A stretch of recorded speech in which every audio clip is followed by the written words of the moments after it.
Welcome to AppIQ. If you're new here, special welcome. In this video, I'll show you how to fix a missing wireless network adapter in Windows 11. As you can see from my taskbar in the bottom right, I currently don't have an internet connection. The easiest way to solve this problem would be to right-click it and click on Diagnose Network Problems.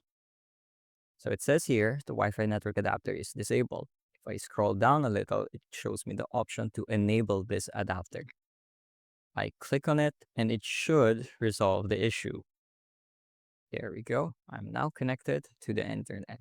There are some cases where this might not work. In such cases, press the Windows and R key at the same time. This opens up a small run window. Type in defmgmt.msc.